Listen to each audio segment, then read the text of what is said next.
여러분 오늘 말씀이 보면은 산상설교, 산상수훈이라고 합니다. 이게 마태복음 5장부터 7장까지 5, 6, 7 3장에 걸쳐서 기록되어 있습니다.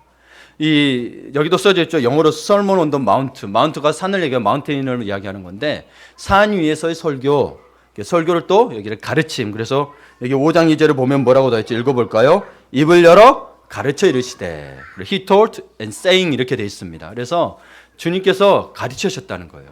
수훈이라고도 표현합니다. 그래서 산 위에서의 가르침 이렇게도 표현을 합니다. 그리고 이 부분이 사실은 그 성경 전체에서 가장 유명한 본문이라고 할 수 있습니다. 왜요?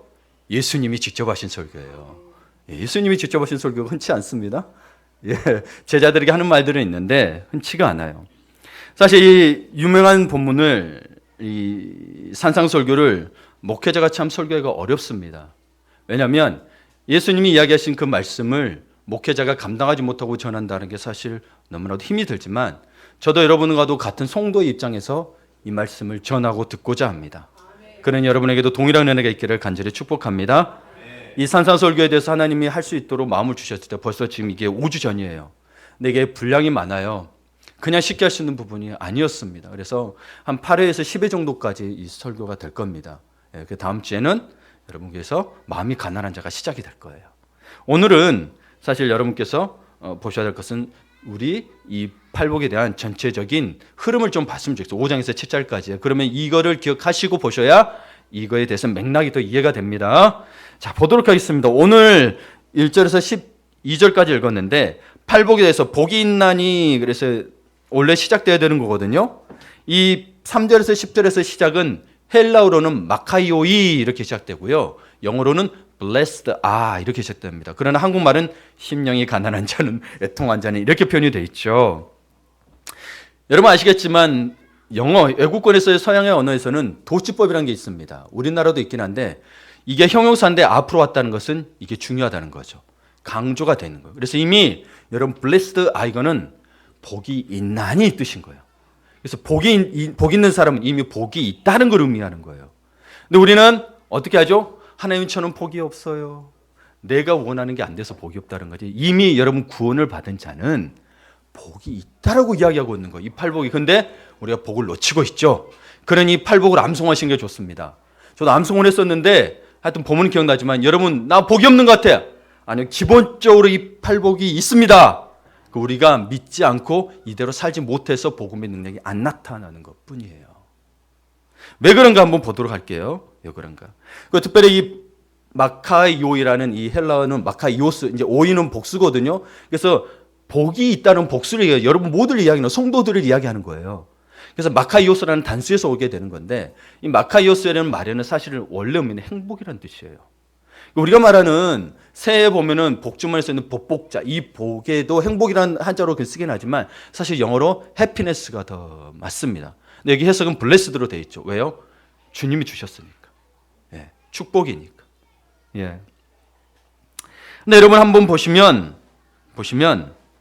예수님의 그 설교는 이미 4장부터 시작은 됐는데 공식적으로 대중 앞에서 이게 시작한 설교가 산상설교거든요. 근데 공교롭게도 여러분 잘못 오해할 수도 있겠지만 복으로 시작합니다.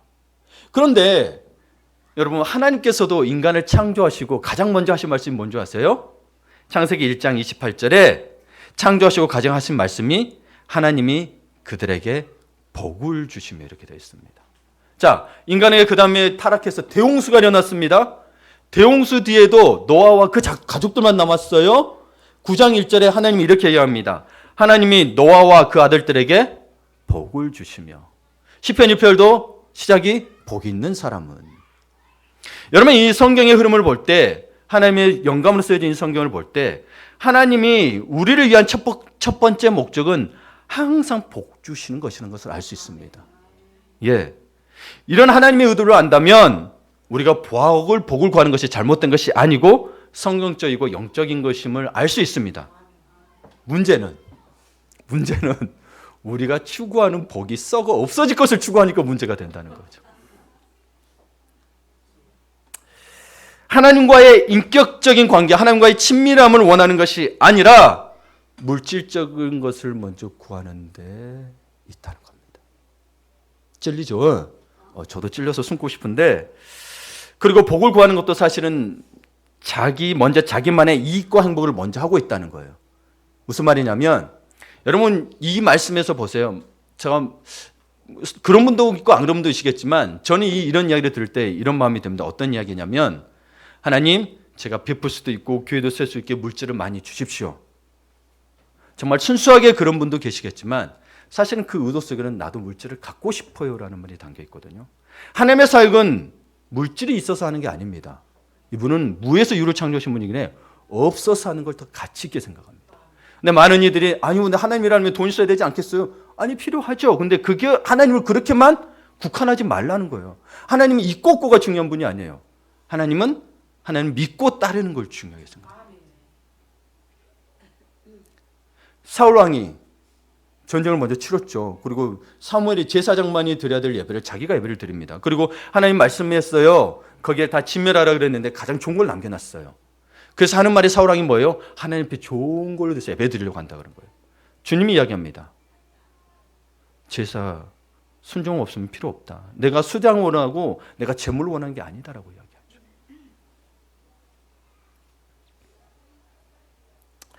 이게 우리의 문제는 사실 복을 자꾸 세상이 속여요. 사탄이 이게 복이야? 너도 해야 돼? 이렇게 복이야. 근데 여러분 왜 근데 그 많이 가진 사람들도 자살하죠?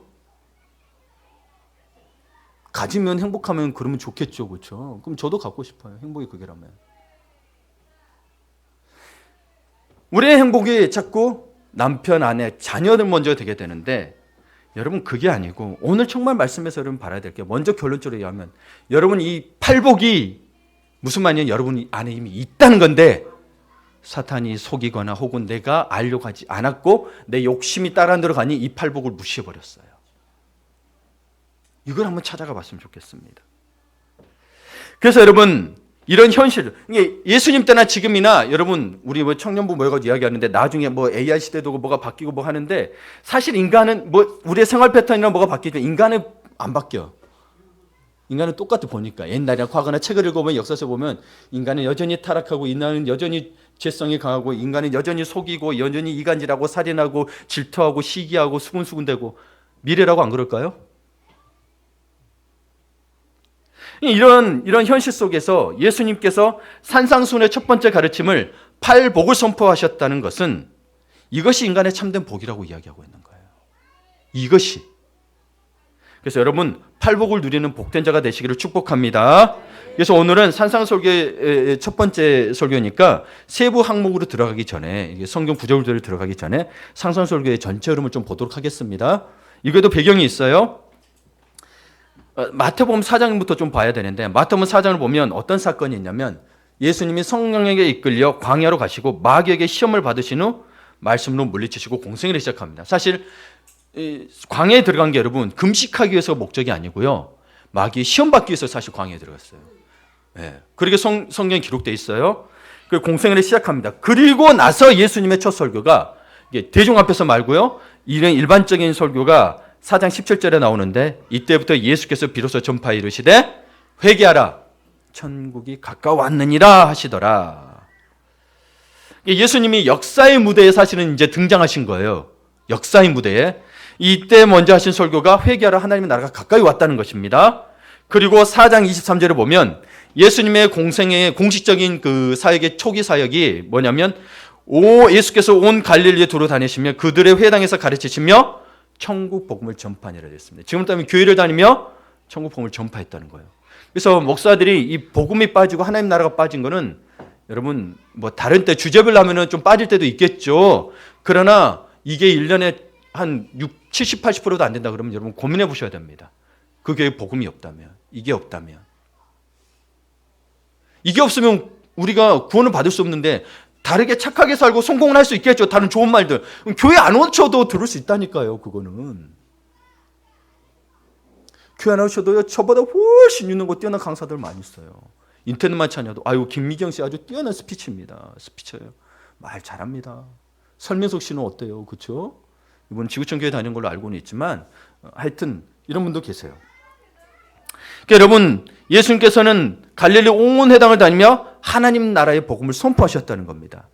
그러면 주님이 가르치는 사역의 가장 중요한 핵심이 뭐라고 할 수 있죠? 천국, 하나님의 나라인 거예요. 하나님의 나라인 거예요. 보세요. 오늘 팔복의 첫 번째인 복인 5장 3절에도 보면 뭐라고 되어 있어요? 심령이 가난한 자는 복이 있나니 뭐가? 천국이 그들의 것이며. 자, 그렇다면 팔복의 마지막인 8번째 복에도 보면은 뭐예요? 10절에 의를 위하여 핍박을 받은 자 복이 있나니 천국이 그들 것이며. 시작과 끝을 천국에 뒀대요. 하나님 나라로 둘러싸고 있는 거예요. 그래서 예수님의 사역의 핵심은 천국 하나님의 나라예요.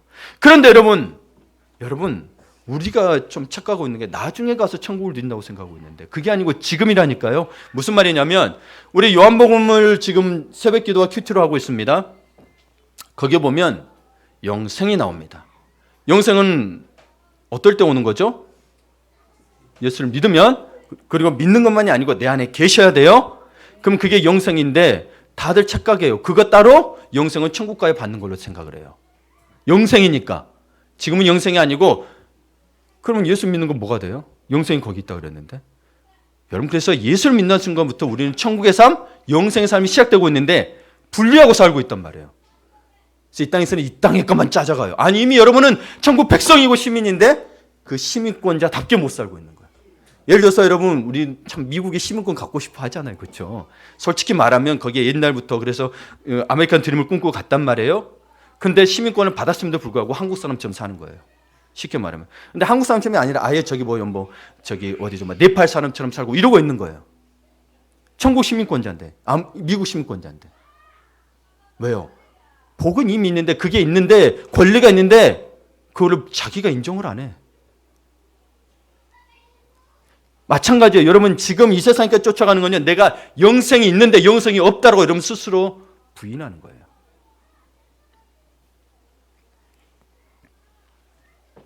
그래서 여러분 7장으로 넘어가면 그 산상설교 전체를 마무리하면서 예수님이 이렇게 말씀하십니다. 마태복음 7장 21절에 보면 나더러 주여 주여 하는 자마다 다 천국에 들어갈 것이 아니요. 여러분이 착각하고 있는데 나는 마음속에 하나님을 믿고 싶고 하는데 나는 교회 가기 싫고 잘 안 믿어져요. 예배도 잘 못 드리겠어요. 그건 여러분이 선택한 거예요. 근데 이걸 선택이라고 봐야 되느냐? 아니요. 제가 좀 이따 말씀을 드릴게요. 그건 여러분이 세상을 더 사랑해서고 하나님을 사랑하지 않아서라고 성경에서 분명히 이야기하고 있는 거지. 내 마음이 이래요. 아니요. 그러면 하나님 사랑하도록 노력해야 돼요. 여러분 예를 들어 봅시다. 여러분 처음부터 처음 봤는데 그냥 친구 되는 사람 있어요? 친구라고 말할 수 있어요? 친구라고 약속은 했어도. 아니죠. 점점 알아가야 친한 친구가 되죠. 그럼 어떻게 해야 돼요? 자꾸 만나야 되죠. 자꾸 알아가는 거죠. 너 가정은 어때? 너는 뭔 일 했어? 과거는 어떻게 살았어?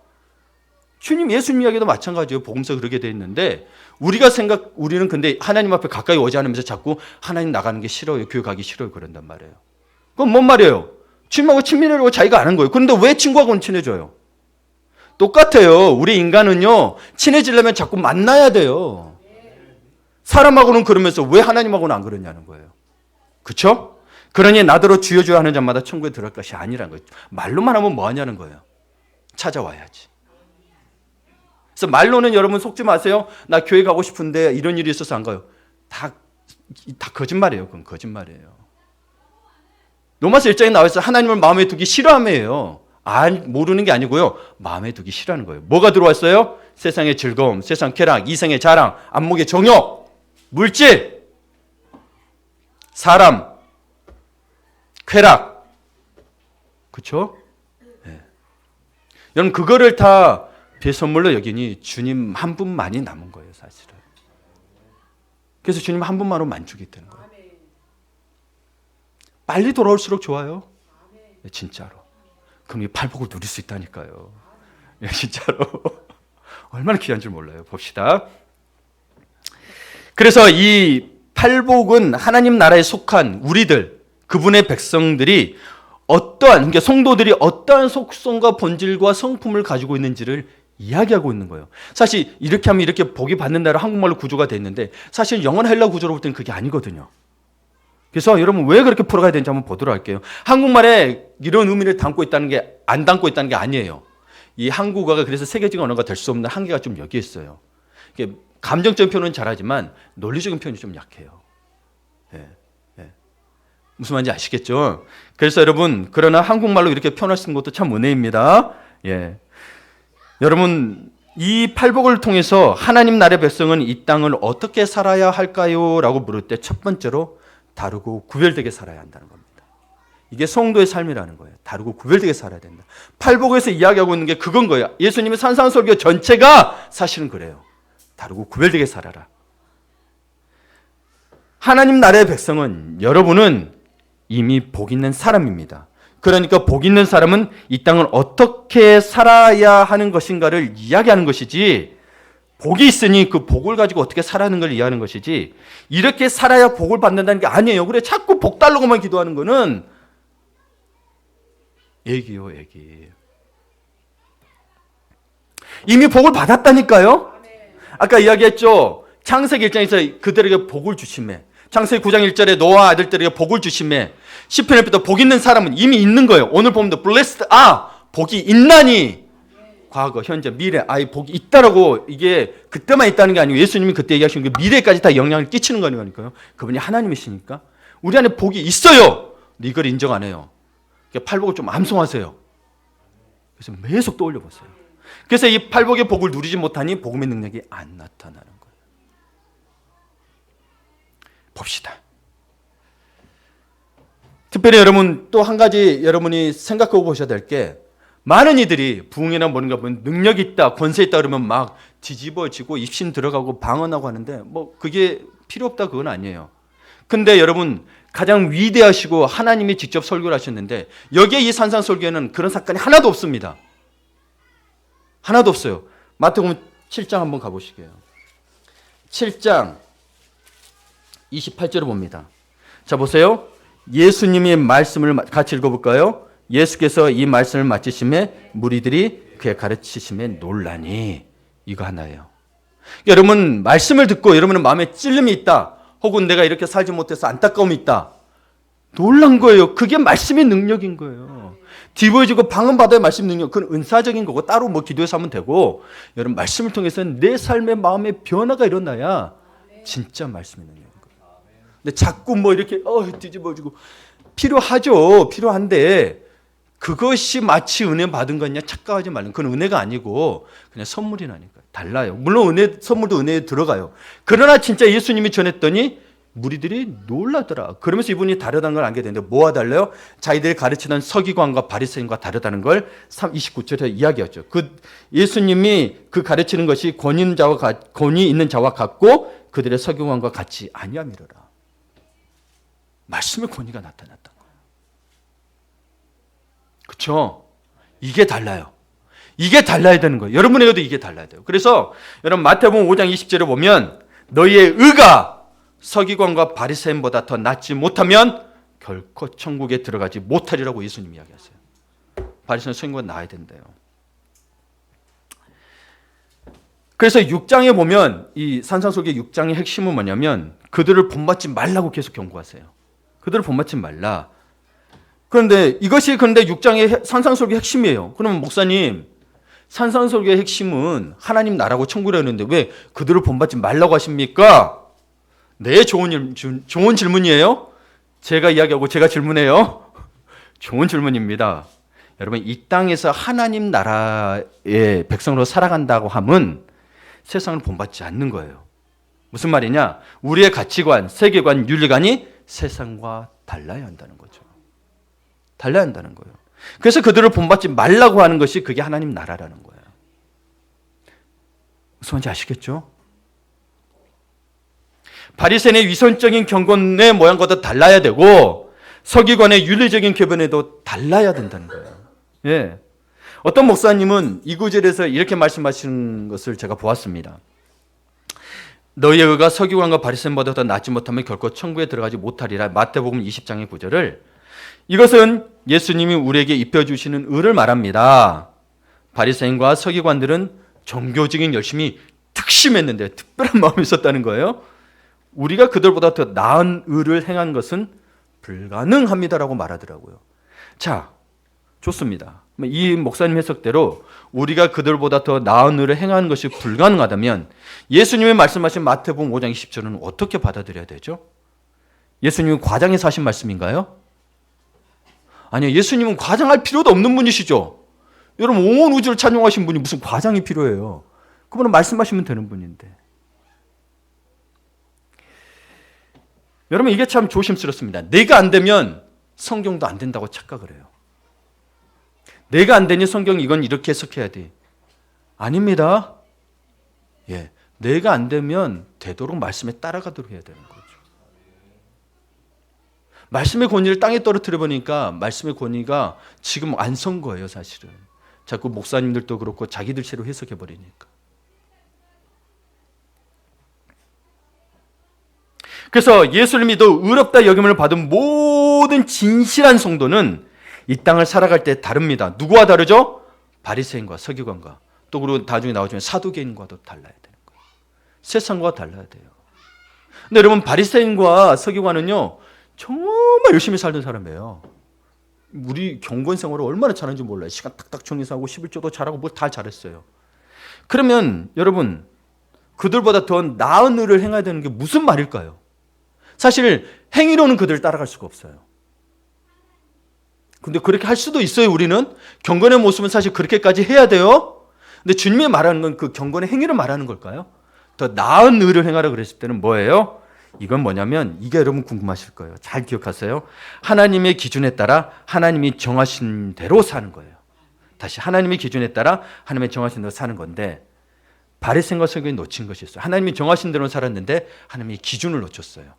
자기 기준으로 하나님이 정하신 대로 살았어요. 그래서 율법주의가 나오는 거예요. 이게 무서운 거예요. 그래서 성경을 자기식대로 해석하면 안 돼요. 성경이 이렇게 하라고 했으니 목사님 저는 못하겠어요. 말씀에 있으면 그렇게 해야 되는 게 순종이에요. 이유가 없어요. 나는 못해요가 아니고 주님 하겠습니다. 못할 수 있죠? 하겠습니다. 일의 성패는 하나님께 맡기라고요. 일의 성패는 하나님께 맡기세요. 내가 하겠습니다 붙잡으면 절대 못해요. 맡기세요. 나는 그냥 순종하는 거예요. 근데 자꾸 결과를 놓니 이건 돼 안 돼로 구분짓고 교회도 흐름도 그렇게 가는 거예요. 불가능한 것은 안 하게 되는 거죠. 우리가 보기에.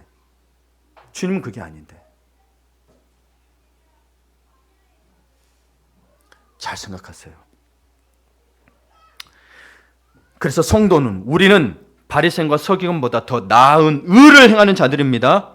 이걸 그냥 나는 못하니까 안 돼 그렇게 해버리시면 말씀에 여러분 하는 말씀에 100% 순종이 안 되는 거예요.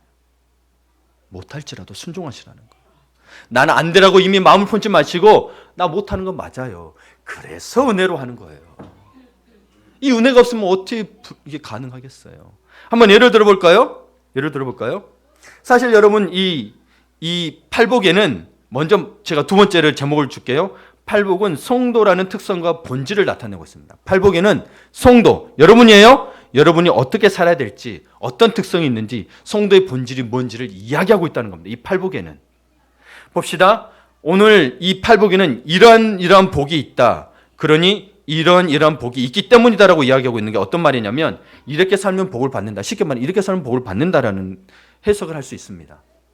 근데 한번 예를 들어볼게요. 이게 무슨 말인지 이해 안 될 수 있느니 심령이 가난한 자는 복이 있나니 천국이 그들의 것임이요 라는 문장은 우리가 심령이 가난해지면 복을 받는다라는 겁니다. 그런데 한번 보세요. 쭉 나와요. 심령이 가난한 자, 애통하는 자, 그 다음에 뭐예요? 온유한 자, 그 다음에 의에 주리고 목마른 자. 여기까지 네 가지 모습 볼게요. 자, 이거의 조건을 갖출 수 있는 사람이 여기에 있습니까? 그리고 이게 우리의 노력으로 되는 건가요? 이게 중요합니다. 성경이 말하는 모든 복은 구원을 포함해서 모든 복은 언제나 은혜로 값없이 거저 주시는 거라는 겁니다. 전적으로 하나님 은혜라는 거예요. 나의 노력이 아니라는 거예요. 자, 그러면 은혜가 뭐예요? 제가 계속 물으면 은혜 의미를 잘 알고 계셔도 이건 모르면 여러분 성경을 다 모른다고 보셔도 돼요. 시작이 은혜로 시작되기 때문에. 은혜가 뭐예요? 그렇죠. 예. 받을 자격이 안 되는 게 이게 있어야 돼요. 받을 자격이 안 되는데 값없이 주신 거예요. 이게 만약에 받을 자격이 됐다 치더라도 값을 주고 살 수 없는 거예요. 이거는. 이 은혜는, 이 복은 주님이 주시는 건데 세상 거 다 줘도 못 사요. 근데 받을 자격도 안 되는데 주셨어요. 은혜라는 거죠. 그래서 여러분 이 구원에서의 감격과 이 은혜가 없으면 여러분 신앙생활에 절대 안 변합니다. 시작은 다 구원에서 있고 이 은혜에서 있습니다. 이게 없이는 안 되는. 이게 무슨 말이냐면요, 여러분 구원은 내가 선택하여 얻은 것으로 착각하지 말라는 거예요. 하나님이 이미 스스로 오셔가지고 십자가에 못 박혀서 성취해 주신 거예요. 근데 우리는 마치 내가 선택한 것처럼 여겨요. 그래서 여러분이 믿음으로 선택한다는 건데 사실 믿음이 은사를 주셔서 믿음의 방법을 동원해서 우리가 선택하도록 해주신 거예요. 아멘입니다. 만약에 여러분 생각해 보세요. 만약에 우리가 이것을 선택할 수 있다면 여러분 만약에 내가 선택하지 않으면 그 죄의 대가를 여러분이 지셔야 돼요. 물론 이미 저셨죠. 그 선택 안 했을 때는. 근데 이 선택이라는 거는 오류가 많이 있는 게 무슨 말이냐면 한번 볼게요. 사실 이 구원에는 우리의 선택의 여지가 없어요. 주님이 오셔가지고 일방적으로 해준 거기 때문에. 단지 우리의 믿음의 선택이라는 것이요. 하나님을 그러니까 뭐요? 이건 내가 예수 그리스도의 십자가의 은혜를 믿느냐 안 믿느냐 이건데 사실 그 시작의 믿음의 선택의 시작은 무엇이냐면은 하나님을 인정하느냐 안 하느냐는 거예요. 그래야 예수 십자가가 믿어져. 왜? 태초부터 계획도 있었기 때문에. 하나님이 인정하는 하지 않느냐에 불과한 건데 이건 또 바꿔 말하면 내가 죄인임을 인정하느냐 인정하지 않느냐는 거예요. 여러분 죄인임을 인정하니 하나님 앞에 나온 거지. 내가 깨끗하게 사는데 뭐하러 하나님 앞에 나와요? 그렇죠? 예수 필요 없죠. 자, 여기서 보세요. 하나님은 스스로 존재하셔요. 우리가 죄인이에요. 진실이죠. 사실이죠. 변해요, 안 변해요? 안 변해요. 근데 우리가 하나님을 인정하면 그때 하나님이 존재해. 우리가 인정하지 않으면 하나님이 안 계신 것처럼 여겨버려요. 그러니 여러분 하나님과 친밀해지지 못하는 거예요. 그래서 여러분 이걸 생각해보면 보세요. 여기 뭐가 있냐면 우리의 선택에 의해서 그분이 존재하신다는 것은 엄청난 오만입니다. 그래서 믿음으로 선택한다는 이게 사실은 우리에게 그 방법을 주신 거지 우리가 선택하는 게 아니에요. 그분이 이미 계셨고 우리보다 앞서 계셨고 우리가 죄인이 진실로서 진리로서 존재하고 있는 건데 우리가 선택해서 진리가 드러났다는 건 이거는 진짜 오만이죠. 그래서 여러분 우리에서 믿음의 선택으로 표현하지만 믿음이 있다의 그 시작은 사실은 깊은 시작으로 봅니다. 창조주 하나님을 인정하는 것입니다. 여기에서 시작되는 겁니다. 옆에 깨워주세요. 우리 은총이 깨워주세요. 자고 있었어? 아니요. 그래. 왜 목사님 봐? 그리고 믿음이 없다. 믿음이 생기지 않는다고 할 때는 여러분 내가 믿음으로 선택한 게 아니고 변하지 않는 진실을 그냥 내가 부인하는 것에 불과해요. 진실은 그대로 있어요. 안 바뀌어요. 그냥 진실을 부정하는 거예요. 쉽게 말하면 여러분 내 옆에 공기가 있는데 안 보인다고 공기를 부정하는 것 같아요. 없어요? 있어요? 있죠? 이거예요. 우리가 선택한다고 하는 것이 사실은 부인한 것에 불과한 거예요. 안 믿는다고 할 때는. 그래서 여러분 하나님께서 믿으시라고 하는 거예요. 이분은 원래 계신 분이니까. 그래서 그분이 스스로 계시지 않았다면 그분은 하나님이 안 됩니다. 누군가의 또 위에가 뭐가 있어야 돼요. 근원이 있어야 돼요. 근원이. 그러므로 조건이나 자격, 행위를 갖추어서 하나님께 복을 받거나 구원을 받는 것은 불가능합니다. 그래서 여러분 오늘 이 팔복의 말이 이렇게 하면 살면 복을 받는단 말이 아니고 조건에서 이렇게 결과로 나오는 게 아니고 은혜를 받아 하나님의 백성이 된 성도는 원래 이런 복이 있는 사람이라는 거예요. 그래서 여러분 주님을 믿고 주님이 내 안에 있으면 이미 이 팔복이 같이 이미 와 있다는 거예요. 우리가 이 복을 놓치고 살았다고요. 그러니 이 복이 눈에 보이지 않아. 그러니 자꾸 눈에 보는 거 구하는 거예요. 성공해서 물질을 많이 벌어서 나 할 거 다 하고 심령이 가난해져서 복을 받아 천국 백성이 되는 게 아니고요. 성도는 원래 복이 있는 사람인데 그 복이 뭐냐? 심령이 가난하면 복이 있다는 거예요. 그러니 그들에게 하나님 나라가 임한다는 거예요. 그래야 성도지. 성도들이 조건 따지면 그럼 우리 구원은 뭐예요? 구원받아서 복을 누렸다고 천국 영생을 받았는데 사실은 이 8가지 복이 사실 영생의 복에 다 들어있는 거거든요.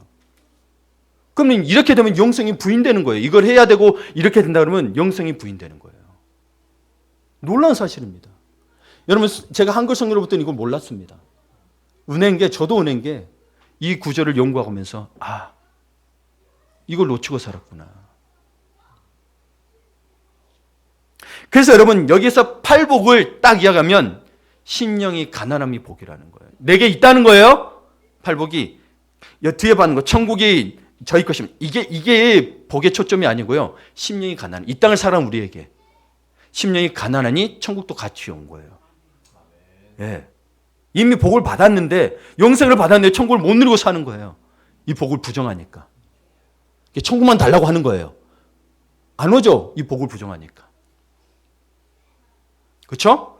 마음이 가난함이 복이고, 애통함이 복이고, 그리고 온유함이 복이고, 의에 줄이고 목마름이 복이고, 긍휼히 여김이 복이고, 마음이 청결함이 복이고, 화평케 함이 복이고, 의리를 위하여 박해를 받음이 복이라는 거죠. 이게 이미 예수를 믿는 우리에게 있다 없다? 있다. 복이 있나니 blessed 이렇게 돼 있단 말이에요. 그래서 송도란 함은 이미 복이 있어요. 그래서 이 팔복은 복이 있는 송도가 어떤 존재가 되어야 하는지를 말하는, 이게 존재론적인 복이에요. 좀 어려운 말로 쓴 거예요. 존재론적인. 내가 존재하죠. 내가 살고 있죠. 쉽게 말하면 지금 살고 있어요. 지금 복이라는 거예요. 내가 살고 있는 거예요. 어려운 말로 존재론적 복이라고 하는 거예요. 여러분이 지금 있다는 거예요. 그럼 이거를 다시 풀어보면, 은혜를 받아 하나님의 백성이 된 성도는, 여러분은 심령이 가난함에 복이 있는 존재, 지금 그렇다는 거예요. 여러분 존재로서 그 안에 애통함에 복이 있는 존재, 온유함에 복이 있는 존재, 의에 줄이고 목마름에 복이 있는 존재, 긍휼히 여김에 복이 있는 존재, 마음의 청결함에 복이 있는 존재, 화평케 하는 복이 있는 존재, 의리를 위하여 박해를 받는 복이 있는 존재라는 것입니다. 그게 여러분이라는 거예요. 그게 성도라는 거예요. 성도나 여러분은 그게 존재잖아요. 여러분 여기 있는 걸 존재라고 하는 거예요. 예. 여기 없으면 존재하지 않다라고 이야기하는 거죠. 그래서 팔복은 모든 진실한 성도인 여러분을 위한 것입니다. 여러분을 위한 것이죠. 그래서 진실한 성도인 여러분은 이 8가지로 구분된 자질과 속성을 드러내며 살아가는 거죠. 그래서 그런 의미에서 이 팔복은 성도의 삶에서 하나인 거예요. 하나씩 들어가는데 이 8가지가 다 늘어나니 우리 인생을 하나로 봤을 때 하나라는 거예요. 이게 다 늘어나야 되는 거예요. 예. 그래서 팔복을 모두 드러내며 살아가라는 거고 예수님이 이야기하고 있는 겁니다. 이게 복음의 능력인 거고. 하나님 나를 이야기하면서 하셨거든요. 자, 그럼 봅시다. 이걸 좀 더 풀어봅시다. 이해가 안 되면 좀 더 풀어볼게요. 팔복의 첫 번째 복이 뭐예요? 심령이 가난한 존재가 되면, 여러분 심령이 가난한 상태에 머물러 있지 않고요. 죄로 인하여 애통하고 가슴을 찢으며 탄식하게 됩니다. 마음이 겸손해지거든요. 이 가난함의 대표적인 그 단어는 겸손함입니다. 근데 가난해지니 내가 죄인임을 발견해요. 그래서 애통이 되는 거예요. 여러분 그냥 와서 내가 애통입니다 아니에요. 그러면 너 죄인이지, 그러면 네가 뭔데 나한테 죄인이라고 그래. 교만하거든요, 원래 인간이. 그래서 가난함이 없이는 애통함이 있을 수가 없어요. 그 다음에 애통함을 거치면 온유한 자가 돼요. 뭐예요? 내 하나님 앞에 다 죄를 고백하고 나는 죄인입니다 하고 나는 아무것도 아닙니다, 벌레만도 못합니다 했으니 다른 사람보다 높아지겠어요? 안 높아지겠어요? 안 높아지죠. 온유해지는데 세상에서는 말하는 선천적으로 타고난 부드럽고 약한 기질을 뜻하는 게 아닙니다. 우리는 새로운 피조물이 된 상태에서의 온유함을 이야기합니다. 용생을 받은 자에서 온유함이에요. 그래서 이 성경이 말하는 온유는 마음이 가난하고, 그래서 자기의 죄를 인하여 많은 눈물을 애통하는 그 속에서 만들어진 성도 고유의 영적 특징이라고 이야기합니다. 세상에서 말하는 온유함과 달라요. 그리고 온유한 자가 돼야 의에 줄이고 목마름을 알게 된다는 겁니다. 처음부터 여러분 의를 찾을 수가 없습니다. 의가 뭔지도 모릅니다. 하나님의 기준이 뭔지도 몰라요. 의는 하나님의 기준으로 도와야 되는데. 그래서 부드럽고 겸손하고 따뜻한데도 의에 대해 강렬한 목마름을 갖습니다. 그래서 팔복 전체는 좀 단계를 거칩니다. 어느 순간 다른 곳으로 점프하는, 마음이 가난했다가 갑자기 의에 줄이고 목마른 자로 가는 게 아니란 이야기입니다. 가난함과 애통함과 온유함을 거쳐 의에 대한 목마름으로 가는 거예요. 의에 대한 목마름. 그래서 여러분 우리가 바리새인보다 서긴고보다 더 나은 의를 살기 위해서는 이 팔복이 있어야 된다는 거예요.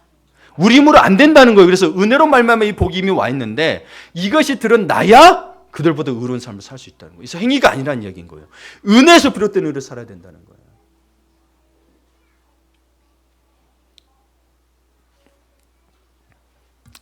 그래서 팔복은 좀 하나의 뜻처럼 아주 긴밀히 연결되어 있는데 이걸 좀 두 개로 구분 줄 수 있는데 앞에 4개와 뒤에 4개입니다.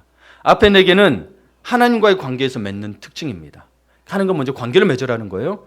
그럼 뒤에 4개는 하나님과 관계를 맺은 성도가 사람들과의 관계에서 나타나는 특징이 5번째에서 8번째까지입니다. 그래서 하나님과의 관계가 되면 사람들에게 하나님 복이 드러난다는 거예요. 5번에서 8번째가. 자, 그럼 이걸 보면 여러분의 신앙생활을 스스로 점검하셔야 돼요. 만약에 제가 보고 판단했고 여러분 보면 여러분이 이러요 그러면 정죄함이 됩니다. 안 되겠죠? 여러분 스스로 점검해 보세요. 내가 정말 이 4개의 복을 누리고 그 다음에 이게 4개의 복이 우선이 돼요. 앞에가 하나님과 관계가 우선이라니까요. 사람의 관계가 우선이라거나 하나님과 관계가 회복이 안 돼요. 그걸 계속 예수님도 그게 복이라고 이야기하고 있는 거예요. 근데 우리는 자꾸 내가 다투지 않아요 복 갖고 아니요 안 다투려면 온유해져야 안 다투지. 그렇잖아요. 그래서 그걸 한번 볼게요. 자, 이게 왜 그러냐면 2개로 나눴냐면 하나님과 관계, 사람과의 특징. 그래서 하나님 관계가 우선이라고 하는 게 이유가 뭐냐면 이게 참 예수님 설교가 탁월한 게 그건 것 같아요. 첫 번째 복인 심령이 가난한 사람은 심령이 가난하고 겸손해지니 다른 사람의 눈이 들어오는 거예요. 긍휼히 여기게 돼요. 그러지 않을 때는 뭐예요? 다 갑질하죠. 긍휼히 여기면 안 들어와요. 야, 네가 돈이 없고 그래서 야, 너 그렇게 사는 거야 이렇게만 이야기하죠. 아니요, 긍휼함이 들어와요. 네. 자, 이게 좀 이해가 안 되신다. 그럼 2번째 복인 자신을 인하여 많이 울고 애통한 사람. 쉽게 말하면 회개한 거죠. 내처로 말미암아 진짜 세상에서 돌이켰어. 그랬더니 6번째 복인 마음이 청결한 자가 되는 거죠. 이게 이렇게 연결이 돼 있어요. 그 다음에 3번째 복인 마음이 온유한 자. 여러분 온유한 자가 있어야 화평케 되죠. 그래서 7번째 복인 화평함을 사람들 속에 만들어내는 거예요. 뭐든 그 찬에 온유하게 그래요 받아들이고 그 애통하면서 나와서 성숙한 그 온유함이 있으니 누가 뭐라 그런들 다툼 있는 것 같아도 화평을 만들어요. 참 대단하죠. 이게 복이에요. 우리가 할 수 있는 복이에요.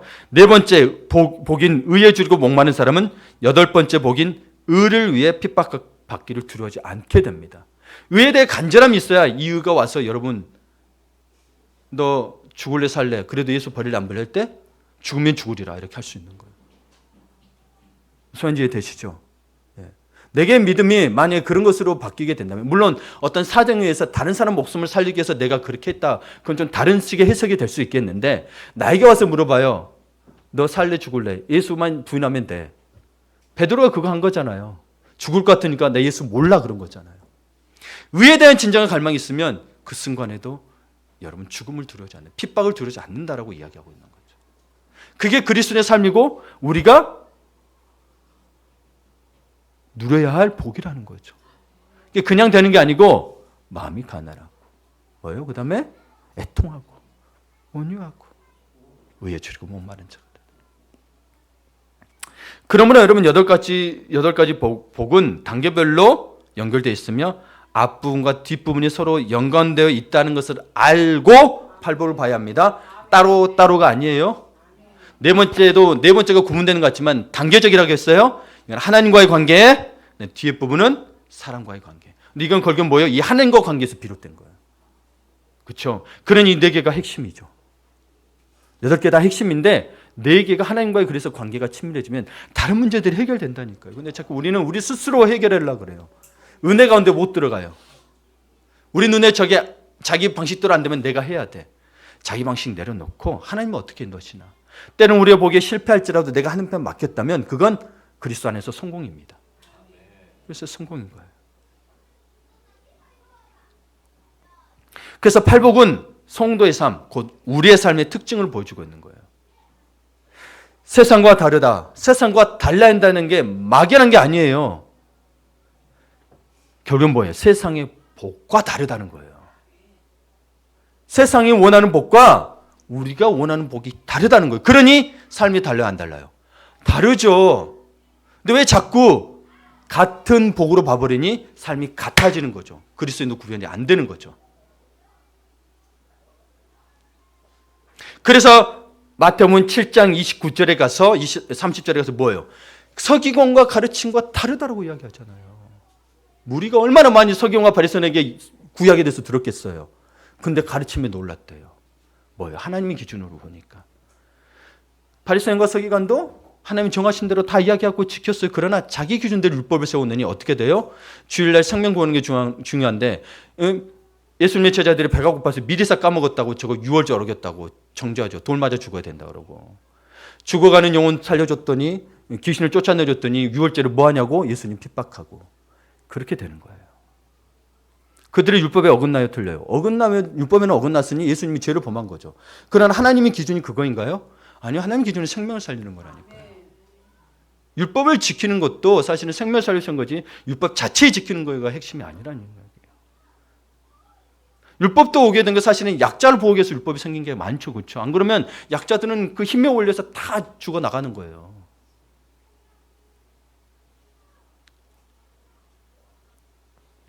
자, 봅시다. 마지막으로 말씀을 하려고 합니다. 우리 이사모 좀 불러주세요. 기복과 팔복의 차이는 무엇일까요? 기복신앙 아시죠? 복이 있고로 막 왔다 갔다 하는 거. 자, 이걸 잘 여러분 스스로 테스트하세요. 자, 복의 나를 위함인가요? 하나님의 영광을 위함인가요? 그렇죠? 예, 감사합니다. 선포하신 분들은 선포하신 대로 될지 믿습니다. 자기 욕심을 채우는 것인가요? 다른 사람에게 유익을 끼치며 덕을 이루는 것인가요? 끼치며 덕을 이루는 거예요. 자, 그 복으로 인해서 복을 주셨어요. 그 복으로 인해서 이 복은 사실 여러 가지가 있을 수 있어요. 팔복뿐만이 아니고 다른 것이 있는데 그것이 나를 더 겸손케 하는가요? 아니면 나의 의를 세우는가요? 예, 겸손케야 팔복이에요. 안 그러면 기복이 되는 거예요.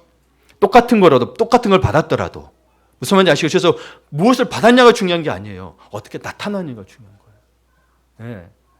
그리고 물질적으로 부여하고 하나님을 안 찾는 것보다 내가 성공해서 하나님 잘 믿어보려는 것보다 물질적으로 궁핍함으로 인해 하나님을 찾게 된다면 이게 팔복이고 전자는 기복이 됩니다.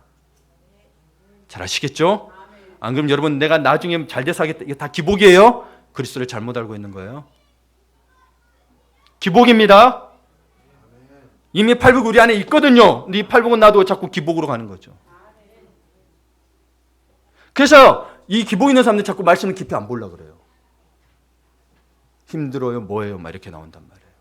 왜? 진리에 가까워지는 것을 두려워하거든요. 그럼 내 자신이 드러나. 요한복음에 우리 새벽기도 나왔죠. 이들이 왜 빛 가운데 안 나온다고요? 자신을 드러내게 되니까 안 나온다고 돼 있잖아요. 그렇죠? 교회는 자신을 드러내야 회복이 있어요. 감추면 반드시 떠나게 돼 있습니다.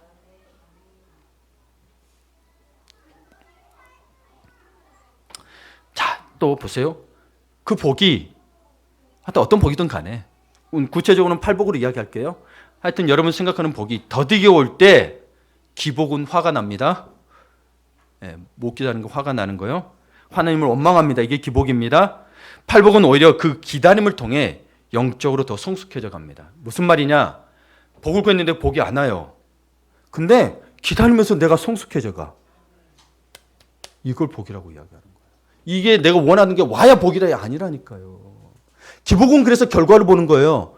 진짜 하나님 복, 팔복 뭐예요? 그 속에서 영적인 성숙함을 보는 거죠. 과정을 보는 거죠. 자꾸 이걸 놓치니까 여러분 결과로 보니까 정죄하고 너는 안 돼, 너는 안 돼 다투게 되는 거예요. 그래서 여러분 너나 내나 똑같아요. 주님 앞에서는 똑같이 죄인이에요. 내가 더 많이 기도했고 내가 말씀 더 많이 알아서 깨끗한가요? 절대 그래 말씀 그것도 영적 교만이에요. 당신이 몰라서 그렇게밖에 못해. 영적 교만이에요. 주님 앞에서는 똑같이 죄인이에요. 뭘 네가 잘나고 내가 목사라고 해서 뭐 더 말씀을 많이 하는 직분을 가지고 있을 뿐이지 죄인인 건 똑같아요. 네가 잘났냐 내가 잘났어 하면 결국은 다툼이 되는 거예요. 네. 마음의 가난함이 시작부터가 없죠. 겸손함이 없어요. 야, 니도 잔이고 나도 죄인인데 내가 잘난 게 없다. 내가 박살학위를 가지고 수백억이 있더라도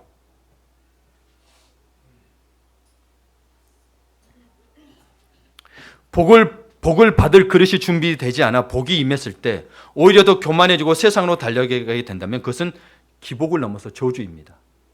그렇죠? 그래서 갑질하는 거예요. 예. 오늘 팔복을 보십시오. 외적인 것들이 아니에요. 내적인 것들이, 내면이 변해야 된다니까요. 그래서 겉에 드러나는 것을 보고 자꾸 판단하지 마시고 그걸 판단한 자신의 내면부터. 그래서 여러분이 팔복에 있어서 가장 우리 지난주에도 우리 박대현 집사님이 기도했고 오늘 일부 예배 때도 우리 정인선 집사님이 기도하더라고요. 다른 사람의 눈에 있는 티 눈을 보게 마시고 내 눈에 들보를 보라고. 이게 7장에 나와요. 산상수훈에서. 쉽게 말하면 이 팔복의 결과가 이런 식으로 나타난 거예요. 내가 팔복에 이미 있고 내가 보니 마음이 가난해지고 애통하는 마음이 있고 온유해지니 다른 사람의 티 눈을 보던 거 이제는 내 눈에 들보를 보게 되는 거예요. 가장 예를 쉽게 든 거예요. 기도들을 하셨으니까. 그게 삶의 변화로 나타난 거예요. 근데 자꾸 튀는만 보고 이야기하죠. 근데 내가 봐도 자기가 보기에는 내게 튀는 거고 저게 들보 같거든. 그 자체가 들보라는 이야기예요. 그 자체가 들보. 객관적으로 보면 저 사람께 튀는 거, 아니 내게 튀는 거 저 사람이 들보일 수 있어요. 그러나 그렇게 판단하는 그 앞에 들보 이야기 앞에 보면 형제를 비판하지 말라고 나와요. 연결해서 봐보세요. 그러면 그걸 보고 네게 더 하는 게 벌써 비판이 되죠. 이게 들보라는 거죠. 이게 말씀을 좀 연결해서 보세요. 부분 띄워놓지 마시고. 영생을 받았다 해놓고 천국에서 받는 걸 착각하고. 이게 뭐예요? 구분된 삶. 이거는 이원론적인 삶이 나오는 거예요. 여러분의 어떤 일들, 직장을 못 가도 좋아요. 하나편 먼저 나오시라는 거예요. 그러면 거기서 목적이 발견되면 공부를 하게 된다니까요. 그리고 거기에 지혜를 주세요. 제가 신학 공부하고 싶어서 했겠어요? 하나님이 이끄셔서 지혜를 주다 보니 저도 제가 이렇게까지 설교할 줄은 몰랐다니까요. 제가 목표로 삼고 있었겠어요? 아니라니까요. 제발 본질의 차려. 여러분 내일이라도 생명을 들어가시면 어떡하실 거예요? 그 안에서 더 열심히 하라는 거지. 그걸 한 다음에 오라는 얘기야. 좀 이게 시작을 잘 생각하시라고. 제발. 직장에 취업하기 위해서는 예를 들어서 열심히 막 하는데 왜 하나님에서는 친밀해지게 그렇게 안 해요? 옆에서라도 하라고 해줘야죠. 그렇죠? 네. 그래서 여러분 매일매일 말씀과 기도로 사는 삶이 굉장히 중요합니다. 굉장히 중요합니다. 안 그러면 내 마음이 어느새 여러분 잊어버리죠. 그리고 어느새 세상 것 들으면 이게 자꾸 자기 식대로 해석하게 돼요. 이게 우리의 죄의 습성이에요. 그래서 매일매일 하나님 말씀으로 이렇게 하지 않으면 정말 이게 어려움이 있어요. 저도 목감당의 목사도 하루라도 안 하면요. 딴 생각 들어오고 음란한 생각 들어오고 거짓된 생각 다 들어와요. 그러면 또 하나님 부분에서 회개하는 거죠. 근데 기도 안 하고 버티겠다고요, 여러분? 나는 이해가 안 돼요. 그럼 정말 그분이 여기 와서 나는 목사였으면 좋겠어요. 진짜로. 저도 좀 배우게. 안 그럴 수 있다면 저도 좀. 근데 기도 말씀의 방법이 없죠. 그렇죠? 여러분도 살아보니까. 그러니 믿었으니 이 팔복을 외우시고 암송하세요. 계속 오늘 이번 주 암송하시고 이게 있다고 선포하세요. 이미 주셨다니까 영생이 있는 자에게. 속지 마시라고. 속지 마시라고. 그래서 내적인 것들이에요. 이것들이 예수 그리스도의 성품이라고 이야기하고 있어요. 예수 그리스도의 성품을 담는 것이 진정한 복이고 우리의 삶이라는 거예요. 그래서 세상의 복이 다르니 우리의 삶이 다른 거예요. 세상과 복이 다르니 복과 다르니. 그래서 여러분 서로 선포합시다. 서로에게 앞뒤로 좌우로 복되게 삽시다. 예, God bless you. God bless you. 예, 복을 받으십시오. 복되게 삽시다. 이미 주셨다니까요. 안에 있다고요. 아, 언니 것까지요. 아이고. 대단합니다. 천국은 침노한 자를 것이라 했는데, 야, 대단합니다. 예. 여러분, 진짜 하면서, 여러분 안에 이미 복이 있어요. 복이 있어요. 그 믿고 사느냐, 안 하냐, 이미 그렇게 살도록 방법을 주셨고, 우리의 선택이 아니에요. 그냥 믿음을 가지시면 되는 거예요. 아까도 이야기했다시피, 우리가 선택으로 자꾸 오해되게 만드는데, 그게 아니에요. 이미 그리스도가 있으면 이미 있는 거예요.